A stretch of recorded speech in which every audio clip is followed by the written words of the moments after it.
Hey everybody. So this is going to be the last video I create. Next week is week 6, and it's a shorter week. We're gonna take a look at it. If you do need anything, let me know. I know I have to reply to a few emails right after I record this video. So what I want to do is really focus on the case study assignment. A lot of you have had good questions. And just kind of close things out. It would be great if I could meet with you. In that final week, if you want to talk to me, that's okay if you don't. I understand this is a completely online and self-administered course. So this week in week 5, some of you have background in safety and emergency preparedness and response, so it was probably a nice, back to basics for you. Talked about flammable liquids. Obviously, I'm very interested. One of my favorite areas in safety is ventilation and the design of things, and so that was one of my favorite lectures to make. And I gave you all a demonstration how to do some calculations and design some things.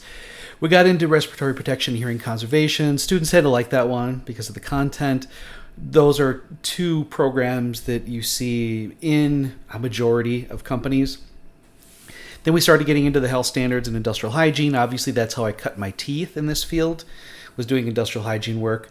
And I've been able to revisit that expertise in working with that company in Madison. I got to do some air sampling, which tomorrow I need to turn in the IH report for that.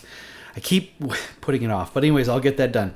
This next week, in the final week, sorry, I just covered my mouth, we're going to get into HAZCOM, which is chemical safety or right to know, confined space entry, which it doesn't really surprise me, I guess. People die in confined spaces every year, and it's very predictable. It just takes a little bit of time to assess the space and monitor it properly. People think, well, I don't see anything wrong. It's because hazardous atmospheres are invisible, right? And then the final one, I kind of just close out with process safety management and HAZWOPER, or hazardous waste operations. That takes more training than I could give you in a class. They could be standalone classes, each of them. But I wanted to at least introduce you to them. Again, they're more technical. They're newer standards compared to many of the others. So take that for what it's worth. And then that's it for week 6, because I want to make sure that you have time to work on your case study, which I'm going to talk about. And I would like it if you would like to present it. On Friday the 21st, which is the last day of the semester, it's a Sunday, we meet, well, it's been, Jaden and I, we meet on Sunday nights, I think at 7 o'clock. I think it's 7 o'clock. But, I could pick another time. I could meet Sunday morning if that works for you guys, because I just kind of get up, have coffee, and relax. And I'd be happy to meet with you. Your presentation can be very simple. You can put together a PowerPoint if you want. It's recommended.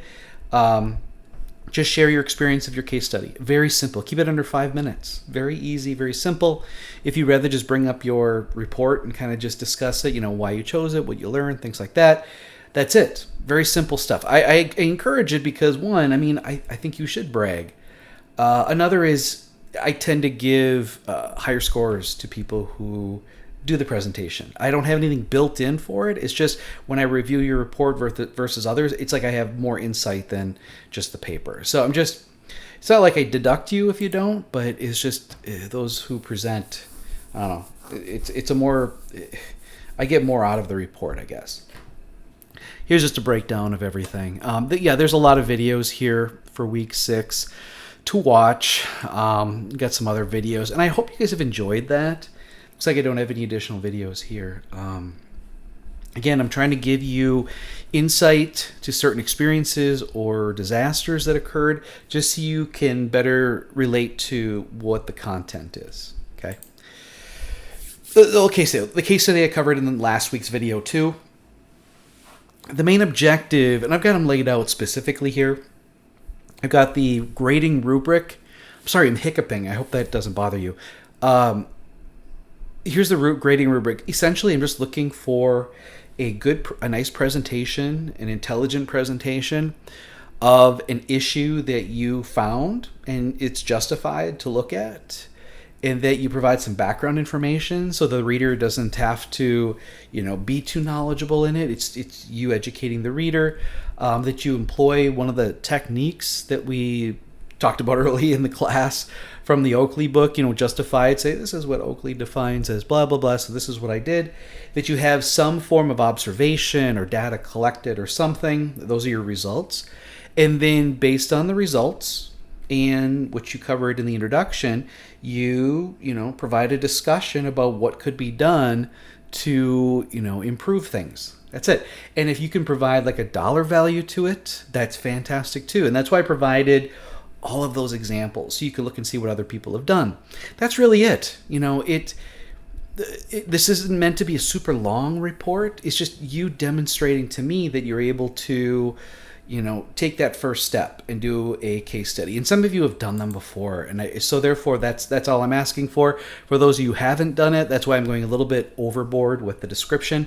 So here is just a 2-pager that I put together years ago, both for this class and for the capstone students, about what is expected. I'm trying to relate it to what it's like to practice, what it's like to put together a report and presentation, and the breakdown of what the report would look like. Again, you can look at this and look at the other examples and just mimic it. This is a more sophisticated case study example that I put together, more recent. I put it together, I think, just a year ago. And so this is a 6-pager, and I try to provide much more detail of what I expect. I don't expect you guys to do this. I want you to look at it. Maybe it'll answer some of your questions you have, but you would not have to do this. This is for capstones. This is for the people who are about to graduate. They want this level of sophistication. If you're a graduate student, and this is your introduction or first time being exposed to this stuff, maybe you want to read through this. Maybe it'll give you a little bit more insight on what's expected. So in that position in Madison, I was writing a lot of case studies, just because what it does is it allows the reader to learn from you, understand why you made the decisions you did or what you recommended, and then now that the conditions are different, that they can factor that in and come up with a new, more innovative solution than what you had put in place. That's the purpose of the case study, is to educate so you can build from previous work. So I'm going to go over 3 of these. I did take out this brewhouse one because I read it again. I'm like, ooh, that was bad example. But if I was to really boil this down to its essence, it would be justify an assessment, apply a technique, report the findings, make recommendations, and if you can provide some form of analysis of the value or the return on investment, that's great. I would like to do presentations, but they are optional. I would prefer that you did them on Sunday the 21st. So again, 8 o'clock in the evening is when I have an office hour with Jaden. He's the one who always shows up. I wish more of you would. He does too, because we talk pretty deep about what we experienced that previous week at work, and you guys can ask questions. The other is that I could meet in the morning too. Just got to let me know. And I will be responding to some of you. I received 2 emails right before I finished putting this together. So 7 o'clock on the 21st, but I could meet in the morning too. If you guys want to meet with me anytime during the week, that's fine. Today is the 11th, and I think I know of 2 people who might be coming in. I have met with actually 2 more of you, so over half the class now I've met with you one-on-one. I've enjoyed it. You guys have been just great. So keep that up. So Final 5 office hours, including today. And then again, if you want a different time, let me know. So let's close this out. No, before I get to this, let's look at a few examples, and then I will close out with my tips for practicing. So here is one of the examples that is provided. I believe this student had access to this Evansville Ford. I wrote an executive summary when he did the mock, the initial penalties, the corrected penalties. How was he able to calculate that?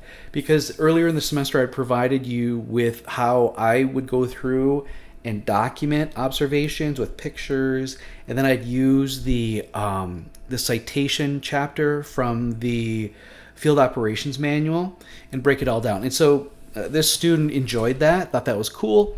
So he did something similar. So he provided an introduction about the OSHAC because he did a mock OSHA audit that he was going to apply a hierarchy of controls as a comparative. Talked about the methods. They are very simple. This was visual. It talked about his equipment. Came up with the penalty amounts. Now, these penalties have gone up, as you guys know. Current penalties are over 16,000. They've been updating them every year. This is only about a year or two old, I guess. 2, maybe 3 years old. So here's this list of the citations that he put together, his discussion. Now, I would have liked to seen more here with pictures and actual language from the standards, but I see where he's going with it. He makes recommendations for some solutions and what they might cost. So he doesn't do the full, doesn't have references either. I think I scored this like a low A because I thought it was interesting. I thought he did a pretty good job. That's one example. I'll close that. Another one, student just went to a local restaurant. The executive summary is very thorough, though I don't see any sort of dollar values associated. Provided a background, introduction, hierarchy of controls, their methods, the justification, results. See, I see pictures here. So they just kind of attempt to educate on issues they found, what the language was. This was really good. I think this student got, the last one may have been a B plus, A minus. This was an A. And then they provided plenty of references. Yeah, this was a very good one. And I do believe they took the time to put together a PowerPoint and presented too. So they basically locked in. So good job. Good job. I like that one a lot. Here, I think this was a graduate student. This is where she was working. I actually had 3 other reports I was going to show you that were very good, but I read through them and they all indicated that the reports must remain confidential because these were very large companies that you all would recognize and they didn't want that to come out. So this student actually came up with some dollar values associated with their mock OSHA audit. Okay, some of these numbers are a little bit off, but it's okay. It's all right. I understand what they were trying to do. They created it themselves. They used the field operations manual and went through all the steps. That's so great to see. I don't think enough safety professionals do that. Here's a list of their stuff. Pictures would have been nice, but they did a good job. This is really nice too. So this was definitely an A paper as well, just because it demonstrates, that they chose a technique, even though the technique is a mock OSHA audit, visual audit, it's still they're being systematic with how they're determining the gravity level of the citation and how much it would be. And that's what I'm looking for. I'm looking for you to do something like that. I think I had one more to show. So what did this student do? A hazard analysis of a gas line. So they specifically did one of the analyses techniques, a job hazard analysis. Let's see here. What did they do? Okay, they have pictures and everything. So they were obviously working during the class. Look at this. So they've got the pre-work and everything right here. Cost-benefit analysis. They did the best they could. This is good enough. Yeah, this would be an A work as well. Because they definitely made an effort. They justified it. They did an investigation. They reported on it. That's all I'm really, looking for. And that was just the top, I think it was the 2022s. So yeah, these were 2 years old at this point. Spring. Yeah. So, let's see here. I thought that I had removed the brew house. This doesn't look right, does it? This looks older to me because there should have been more stuff there. Yeah, so the semester project, the brew house is what I wanted to remove. I wonder if I removed the wrong thing. I think I accidentally removed the rubric. So I'll put that back in. Sorry, everybody. And there's other mock OSHA stuff down here to help you out, along with presentation. Again, that's optional. And I've got a JHA, an ergo assessment. This is a Home Depot mock OSHA audit. They did a very good job. Here's the citation package you can look at. So yeah, That's what I want to see. An effort to put something together, not something that you're just like guessing at, but you're actually being studious. So what I want to finish up with here, and this is already way longer than I wanted it to. I talk too much, I understand. Last slide is I want to give you all sort of my advice for practicing safety. And this is based on over 30 years of my experience. Again, I started as an OSHA compliance officer. So I started very much compliance focused and what that meant. It allowed me to gain a lot of visual skills, learn a lot of the basic rules of thumb when it comes to practice and a lot of techniques. And I really became familiar with the OSHA website and all their standards and all their procedures and stuff like that. So I think that was a good start. Then I went to graduate school, and my thought process and my approach to safety changed drastically as I became a scientist and a researcher. And so that's what guides my practice now. So my recommendation is to take a balanced approach. Now, auditing, program writing training, that's the essentials to what we do, but that's not all. That alone is not going to protect people. So you need to engage with the workers, and you need to be educating management, because they understand it from a very maybe a general perspective or a personal perspective. That they react when someone gets hurt. What did they do wrong? Why didn't they just follow what we told them? Assuming that what we had put in place prior was adequate at all times. Sometimes it isn't. Sometimes we actually, without knowing it, communicate to workers that we prefer if they took greater risks, shortcuts, to save time, things like that, and they get hurt and we blame them. No, they were just doing what they perceived as what was the right thing to do, or it wasn't fully understood or vetted that there are situations that mitigate the ability to do something safer. Okay, I could go on and on and on, but that's what we need to be doing.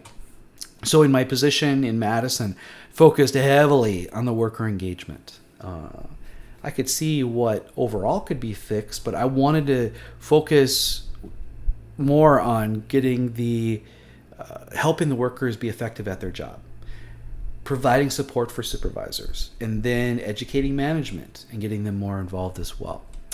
Establish good measures. Don't rely just on OSHA data or incidence rates as a measure of performance.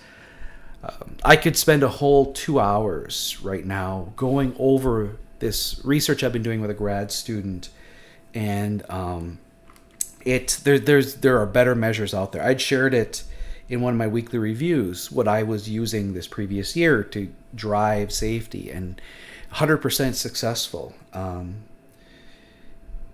I just met with the president of, the incoming current president of ASSP this morning.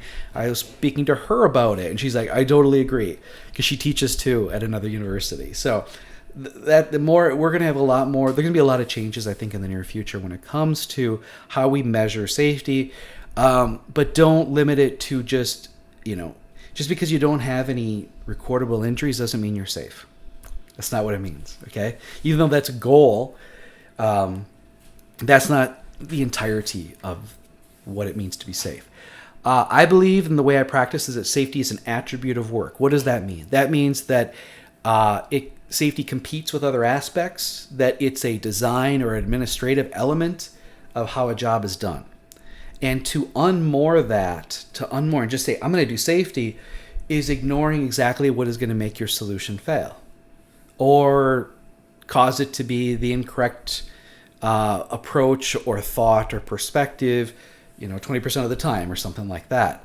So I try to focus on workers being effective in the work they do, that they're successful, because that's what they believe they're paid for. That's what their biggest focus is. If they have to do safety as well, there's going to be times in which they have to make a decision between getting the work done or getting the work done safely. And so I try to focus on the work. And that's what my graduate education was in: industrial engineering, human factors, sociology, psychology. Supervisors need support. That's the tier within the organization that really needs help.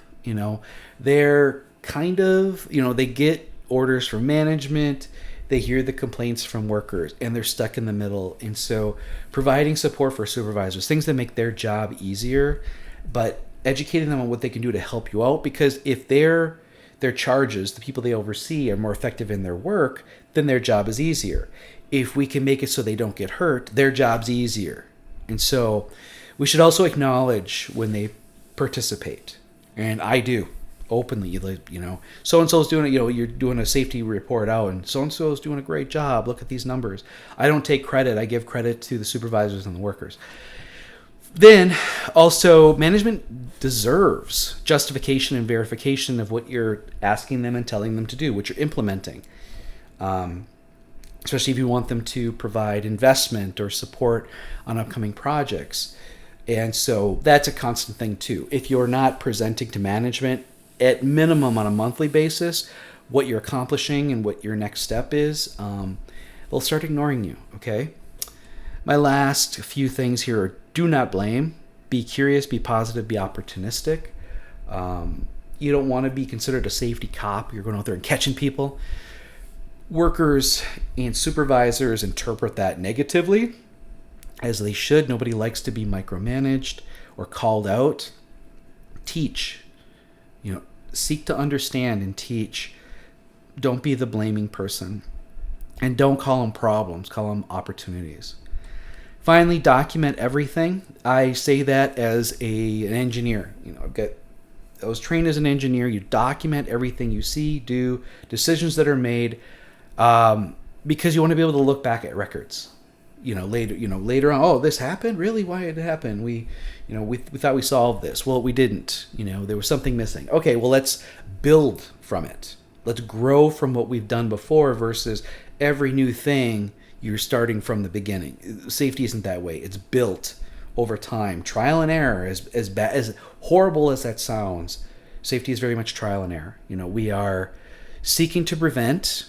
We are seeking to understand when things go wrong, and we're trying to prevent the wrong things from reoccurring. And then there's the everyday things, and so you can get lost sometimes. Documenting things, reviewing your work, reflecting on things you've seen and work you've done is going to keep you on track. Otherwise, really, you can just be scatterbrained and just be chasing every little thing. Your safety program will never improve if that's the way you practice. Okay, this went way too long. I hope this was helpful. I hope to see a few more of you in the coming weeks. Hopefully some of you want to present. You don't have to again. I enjoy it. You tend to do better that way. If you have questions, then you guys all should be proposing, your projects to me for approval. I just want to make sure you guys are on the right track. That's the only thing. It's not like a hard must approve, but I can sometimes make it so that it save you some time. All right, reach out to me if you have any questions. Otherwise, thank you for this last few weeks. This has been, again, a fun class for me.